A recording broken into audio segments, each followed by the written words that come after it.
ભાયાવદરમાં ગત સોમવારે પાનની દુકાને બેસેલ કોંગ્રેસ આગેવાન નયન જીવાણી પર જામકંડોરણા તાલુકા ભાજપ પ્રભારી ઇન્દ્ર વિજયસિંહ ચુડાસમા અને મળતિયાએ હુમલો કર્યાના કોંગ્રેસ આગેવાનોએ આક્ષેપ કર્યા. આક્ષેપ બાદ ભાજપના મહામંત્રીએ પણ કોંગ્રેસ આગેવાનો પર આક્ષેપ કરેલ. હુમલાના સીસીટીવી ફૂટેજ બાદ સામસામે ફરિયાદ નોંધાયેલ. કોંગ્રેસ દ્વારા ગત 14 તારીખે અડધો દિવસ બંધનું એલાન પણ આપેલ. બંધનો પ્રતિસાદ મળેલ. કોંગ્રેસ દ્વારા કરાયેલ ફરિયાદ બાદ 3 ભાજપ કાર્યકરો પર ફરિયાદ નોંધાયેલ. ફરિયાદમાં ભાજપ પ્રભારી ઇન્દ્ર વિજયસિંહ ચુડાસમા વિરુદ્ધ પણ ફરિયાદ નોંધાતા ભાજપ આગેવાનો અને નગરપાલિકા પ્રમુખ રેખાબેન સિણોજિયા પણ આવ્યા મેદાનમાં. નગરપાલિકા પ્રમુખ રેખાબેન સિણોજિયા તેમજ આગેવાનો દ્વારા ભાયાવદર પોલીસ સ્ટેશન જઈ પીઆઈને આપ્યું આવેદનપત્ર. કોંગ્રેસ દ્વારા થયેલ ફરિયાદની પૂરેપૂરી જાંચ કરી કાર્યવાહી કરે. ભાયાવદર બંધના એલાનને વેપારીઓએ પોતે નિષ્ફળ બનાવેલ. કોંગ્રેસ નગરપાલિકા ચૂંટણી હારી ગઈ હોય એટલે આવા તૂટ ખોટા ઊભા કરે છે તેવો પ્રમુખનો દાવો. જામકંડોરણા તાલુકા ભાજપ પ્રભારી ઇન્દ્ર વિજયસિંહ ચુડાસમાએ પોતાની ઉપર થયેલ ફરિયાદ બાબતે પ્રતિક્રિયા આપી. કોંગ્રેસ આગેવાનના પુત્ર ઉપર જાહેરનામા ભંગના કેસની મને ખબર નથી.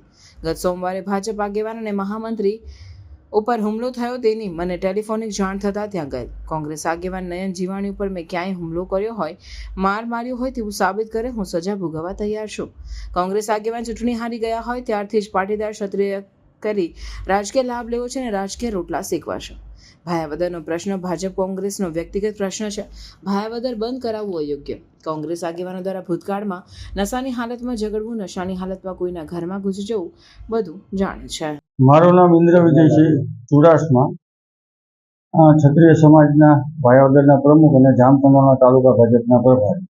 હાલ જે રીતે અત્યારે ભાયાવદરમાં ભાજપ અને કોંગ્રેસ વચ્ચે જે ઘર્ષણ ચાલી રહ્યું, આ સમગ્ર ઘટનાક્રમ શું છે અને જે સામસામે ફરિયાદ નોંધાણી છે તેમાં તમારું શું કહેવાનું? હકીકત તો એવી છે કે નયનભાઈ અત્યારે જે કંઈ વાત કરે છે એ મને મીડિયાના માધ્યમથી જે જાણવા મળ્યું છે અને પોલીસ સ્ટેશને જે મારી ઉપર ફરિયાદ થઈ એના ઉપરથી જાણવા મળ્યું છે કે 2 ઘટના બની. એક ઘટનાની વાત કરે છે કે પટેલ સમાજમાં લગ્ન હતા અને જાહેરનામાનો ભંગ થયો. તો પહેલાં જ મારે એ કહેવાનું છે કે પટેલ સમાજમાં કેના લગ્ન હતા, જાહેરનામાનો ભંગ થયો, એ જ્યારે પેપરમાં આવ્યું ત્યારે મને ખબર પડી. ત્યાં સુધી મને કશી જ ખબર નથી. એ મેં હમણાં 18 વર્ષની પટેલ સમાજની આગેવાનીમાં મીટિંગ મળી હતી ત્યારે મેં સ્પષ્ટતા કરી મારો મોબાઈલ જે પંચને જોતો એને આપી દઉં, મારે કશું જ સંબંધ નથી. બીજી ઘટના બની એમાં હાર્દિકભાઈ રાવળને છેલ્લા 24 કલાકથી કાંઈક નયનભાઈ ધમકી આપતા હતા, તું મીડિયામાં કાંઈ મેસેજ ના નાખતો, જાહેરમાં માફી માંગીને નહીંતર હું ટાંગા ભાંગી નાખી. એ પ્રશ્ન એ બેનો હતો અને તેમાં તે જ રાત્રે નયનભાઈએ કાંઈ હાર્દિકભાઈને ગાળો બાળો કાઢી ઝાપટ બાપટ મારીને કાંઈક પ્રશ્ન બન્યો અને એના અનુસંધાને જે કાંઈ બનાવ ત્યાં નવા બસ સ્ટેન્ડે બન્યો અને એને નયનભાઈએ મારી મચોડી ફેરવી અને પોલીસ સ્ટેશને એવી ફરિયાદ કરી કે આમાં ઇન્દ્ર વિજયસિંહ, એના ભાઈ, એના કુટુંબી અને ક્ષત્રિય સમાજના લોકોએ મારી ઉપર હુમલો કર્યો. તો સીસીટીવી ફૂટેજ છે, મારો તો એમાં કોઈ રોલ નથી. મને બેમાંથી એક પણ ઘટનાની જાણ નથી. મને જ્યારે અમારા ભાજપના આગેવાનનો ફોન આવ્યો કે બસ સ્ટેન્ડે આવો બનાવ બને છે, તો હું ગામના આ છેડે રહું છું, નયન જીવાણી ગામના બીજા છેડે રીતે. સ્વાભાવિક હું ત્યાં પહોંચતા મારે 5-10 મિનિટ થાય. હું ત્યાં ગયો તો ટોળે ટોળા હતા અને અમુક છોકરા શટર પાસે માથાકૂટ કરતા હતા. હું ટોળામાં જવા ગયો તો મને અમુક લોકોએ રોક્યો. મેં કીધું મને જવા તો દો. નયન ક્યાં? નયન એક દુકાનની અંદર ભરાઈને અંદરથી શટર બંધ કરી દીધું હતું. પણ મારી ત્યાં સીસીટીવી ફૂટેજમાં પોલીસના મિત્રો એમ કહે છે કે હાજરી છે. તો ભાજપના આગેવાન ઉપર હુમલો થાય અને મને કોઈનો ફોન આવે ને હું પાછળથી ત્યાં પહોંચું અને સીસીટીવી મારી હાજરી હોય તો હું કાંઈ ગુનેગાર થઈ જતો નથી. હું ચેલેન્જ સાથે કહું છું કે મેં નયન જીવાણીને કશું કીધું હોય, હું એને અડ્યો પણ હોય અથવા મેં એનો ચહેરો પણ જોયો હોય તો પણ મને જે કાંઈ સજા મળે એ સજા હું સ્વીકારવા તૈયાર છું. પણ નયનભાઈ જીવાણીને જે 2 મુદ્દા છે એ મુદ્દાને ડાયવર્ટ કરી અને પાટીદાર વર્સિસ ક્ષત્રિય કરી અને પોતાને રાજકીય લાભ લેવો છે એવું મને લાગે છે. હું 1-2 દાખલા આપને આપું તો ભૂતકાળની અંદર સોશિયલ મીડિયામાં ઘણા બધા એવા વિડીયો વાયરલ થયા કે નાના રેકડીવાળા હોય તો એમને નશાની હાલતમાં દબાવવા, કોઈ સજ્જન માણસના ઘરમાં નશાની હાલતમાં ઘૂસી જવું, કોઈ એમની પાસે પૈસા માગતા હોય તો ન આપવા, નાના સમાજનાનું અપમાન કરવું, લાફો મારી લેવો, અને પટેલ સમાજના સજ્જન માણસો વિરુદ્ધ બેફામ બોલેલો એવું ભૂતકાળમાં કરે છે. આવી પ્રવૃત્તિ પોતે કરે છે. અને પાછી ઓલી કહેવત જેવું કહ્યું કે ઉલટા ચોર કોટવાલ કો દાંતે. કારણ કે પોતાનું છેલ્લા 25 વર્ષનું જાહેર જીવન જોવો, એનો 25 વર્ષનો રેકર્ડ જોવો અને મારો 25 વર્ષનો રેકર્ડ જોવો, એટલે મીડિયાના મિત્રો અને પોલીસના મિત્રોને અને ગામ લોકોને મારી એ વિનંતી છે કે આના માટે છેલ્લા 25 વર્ષના બેયના જીવનના રેકોર્ડ જોવા જોઈએ. મારા 7 પેઢીમાં કોઈ વિરુદ્ધ એક સામાન્ય અરજી પણ નથી.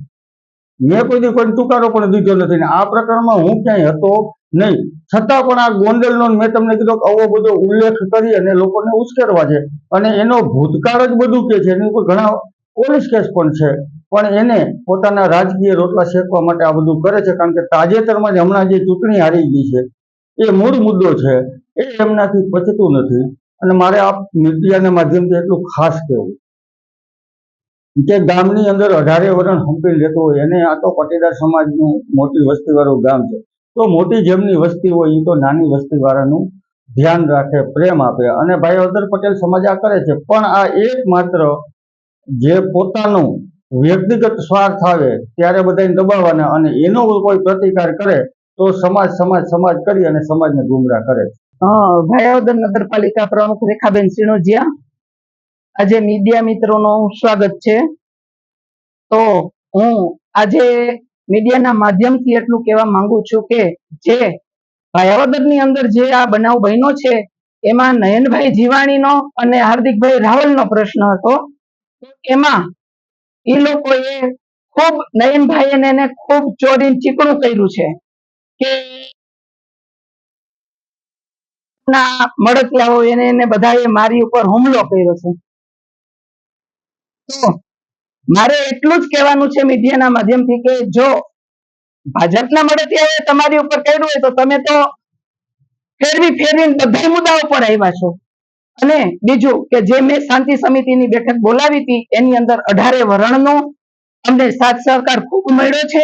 અને આજે પણ અમે પોલીસ સ્ટેશને બધા સમાજના આગેવાનો, બધા 18 વરણના જે પ્રમુખો અને એમના બધાનું આવેદન પત્ર હું પોલીસ સ્ટેશનને દેવા જવાની છું. અને હું પોલીસ સ્ટેશનને એટલું જ કહેવા પોલીસ મિત્રોને કહેવા માંગુ છું કે તમે આમાં કડક ને કડક તપાસ કરો એવી અમારી માંગ છે. આવેદન પત્ર દેવાનો મુખ્ય હેતુ છે? આવેદન પત્રનો દેવાનો મુખ્ય હેતુ એ છે કે જે ખોટું નામ ઇન્દ્ર વિજયસિંહભાઈ નું એમાં સામેલ કર્યું છે તો એમનું કારણ હું અમે એ જાણવા માંગીએ છીએ. ઇન્દ્રજીતભાઈ તો ત્યાં સ્થળ પર હાજર પછી પહોંચ્યા હતા, એ હતા જ નહીં તો આ નયનભાઈ જીવાણી ગોળ કરીને એને ક્યાંથી ક્યાં મુદ્દો લઈ ગયા છે એ અમારે જાણવું છે. મારું નામ નયન જીવાણી, ભાયાવદર. હમણાં મારી માથે જે હુમલો કરવામાં આવ્યો એના અનુસંધાને આખી વાતની એ છે કે સરકારનું જાહેરનામું 9 તારીખે 5 વાગે બહાર પડ્યું. ઓફિશિયલી જાહેરનામું બહાર પડેલું નહોતું એને સમાજવાડીમાં કે નથી ગામમાં જાહેરાત કરીને પોલીસે કાર્યવાહી જાહેરાત કરીને પબ્લિકને કીધેલું કે આ જાહેરનામું બહાર પડ્યું. તેમ છતાં તે દિવસે જ 5 વાગે જાહેરનામું બહાર પડ્યું ને રાતે 8 વાગે અમારા સમાજની અંદર એક લગ્ન હોય પાટીદાર સમાજના દીકરાના, અને આ લગ્નમાં છોકરાઓને જાહેરનામા બાબત કંઈ ખ્યાલ નહોતો ને ફટાકડા ફોડ્યા. 10 વાગે દિવસના પોલીસની જીપ પટેલ સેવા સમાજની અંદર આવી, પરિણેતરા ચાલુ હતા, લગ્નની વિધિ ચાલુ હતી ત્યારે આવી અને પોલીસે કહેલ કે ભાઈ ફટાકડા ફોડવાવાળાને હાજર કરો, અન્યથા અમારે બધાને હેરાન કરવા જોઈએ, મહેમાનને બધાનો હાયડો કરવો જોઈએ. આ બાબતેથી જે ગરધણી હતા તે ગભરાઈ અને પોલીસના કહેવા મુજબ એને બે જણાને મોકલી દીધા કે ભાઈ આ 2 જણા હતા, જાહેરનામા ભંગનો ગુનો થાય છે, કોઈ મોટો ગુનો કરેલો નહોતો. કારણ કે છોકરાઓને પણ ખ્યાલ નહોતો પ્રસંગની અંદર હોય અને હું જાહેરનામું ટીવીના માધ્યમથી કે સોશિયલ મીડિયાના માધ્યમથી જાહેરનામું બહાર પડે તો ખરેખર સરકારે કે પોલીસે જાહેરનામું બહાર પડ્યું હોય તો એની જાહેરાત પબ્લિકને કરવી જોઈએ. જે સમાજવાડીમાં પ્રસંગ હોય ત્યાં એને નોટિસ બોર્ડ ઉપર કે ત્યાં જઈને લેખિત એને આપવું જોઈએ. પણ આવી કોઈ કાર્યવાહી થયેલ નહોતી. તેમ છતાં છોકરાઓ ઉપર ગુનો બન્યો અને આપણે છોકરાઓને હાજર પણ કરી દીધા. ને જે છોકરા હતા નહીં, મહેમાનના છોકરાઓએ ફટાકડા ફોડેલા હતા એને મોકલ્યા. પણ આ ભાયાવદરનો કહેવાતો આગેવાન, જિલ્લા ભાજપનો આગેવાન, એ ભાઈને સત્તાનો મદ વાલી વખતે ઉપડે છે ને હોદ્દાની રૂએ એમાં નગરપાલિકા આવી એટલે થઈ ગયું એટલે પાવર કરે છે. ભૂતકાળમાં પણ જ્યારે પાટીદાર અનામત આંદોલન હતું ત્યારે નીતિન પટેલ વખતમાં પણ આ ગામને આ ટોળકીઓએ બાનમાં લીધું હતું. એક હોળીના દિવસે બેનર તૂટ્યું હતું ત્યારે પણ ગામમાં બાનમાં લીધું હતું. અને સાથે હું પણ ભાજપમાં હતો અને ભાજપમાં ધારાસભ્ય મહેન્દ્રભાઈ ચુટાડાને એને આભાર વિધિ કાર્યકરોનો એક કાર્યક્રમ ઉપલેટા રાખેલ હતો. આ કાર્યક્રમની અંદર સંસદ સભ્ય, ધારાસભ્ય અને જિલ્લા ભાજપની આખી ટીમમાં મને આમંત્રણ આપીને સ્ટેજ ઉપર બેહાડવા બાબતે બધાને બેફામ ગાળો બોલી અને આ ઇન્દ્રજીતની વિરુદ્ધ જિલ્લા ભાજપના પ્રદેશ ભાજપમાં ફરિયાદ કરેલી હતી. હું ભાજપમાં હતી. આ વ્યક્તિ ભ્રષ્ટાચારી છે.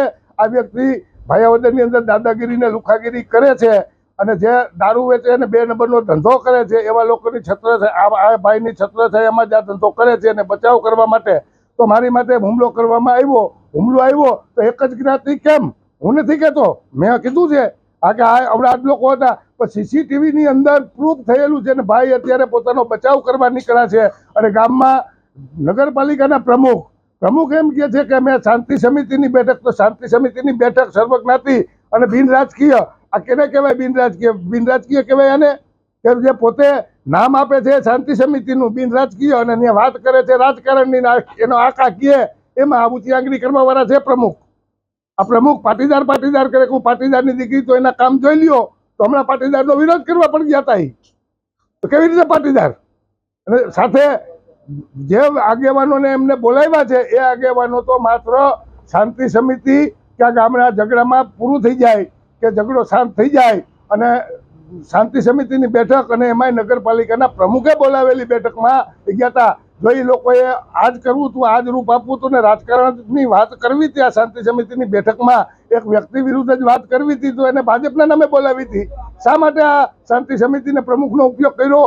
પ્રમુખ એક વસ્તુ જુદી છે, એ ગામ સમજના છે, કોઈ પક્ષના ના હોય પ્રમુખ, અને તોય એના નામે કરી અને પોતે હવાથી અમારે છે ને જે વસ્તુ મેં રહી વાત ફરિયાદની મને મારવાની, મને મારેલો છે માર, તે બાબતનું મેં પોલીસમાં ફરિયાદ કરેલી છે. પોલીસે એવિડન્સ પાકા તપાસ કર્યા. મને ભરોસો છે ન્યાયતંત્ર ઉપર, એ દૂધનું દૂધ અને પાણીનું પાણી કરશે, જવાબદારો સામે પગલાં ભરશે. મારું નામ હાર્દિકભાઈ રાવળ, શહેર ભાજપ મહામંત્રી.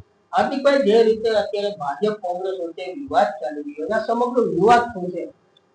કોંગ્રેસના આગેવાન નયનભાઈ જીવાણીએ મને ધાક ધમકી આપેલ હતી એક નહીં જીવી બાબતમાં. કઈ બાબત કઈ? એક ફટાકડાની બાબત હતી. એમાં એક મેસેજ વાયરલ કરેલો હતો. એ મેસેજનો મેં સારો જવાબ આપેલો હતો. ત્યારબાદ મને બીજા થ્રુ ધમકી આપેલી, મારા પ્રમુખ દ્વારા, મારા બ્રહ્મ સમાજના પ્રમુખ દ્વારા, બધા દ્વારા મને ધમકી આપેલી હતી કે મને જાનથી મારી નાખવી, આમ તેમ. આ બાબતે તમે પોલીસને જાણ કરી? ના, હજી મેં જાણ નથી કરેલી. પણ હું એવું વિચારતો હતો કે ભાઈ હજી કાંઈ મને કાંઈ એવું હોય તો હું તો બધાનું શાંતિથી વાતાવરણ બનાવવા માંગતો હતો. ત્યારબાદ રાતે હું નીકળો ગામમાં ત્યારે મને એને ગાળો આપી, મને જાનથી મારી નાખવાની ધમકી આપેલી હતી. તે બાબતે મેં પોલીસમાં ફરિયાદ કરેલી છે. મને મારેલો પણ છે. મારી માંગણી એ ભાઈની કડકથી કડક સજા થવી જોઈએ અને આ જે જ્ઞાતિ વિરુદ્ધ કાંઈ ઉકસાવાના ધંધા કરે છે એ ખોટું છે બધું.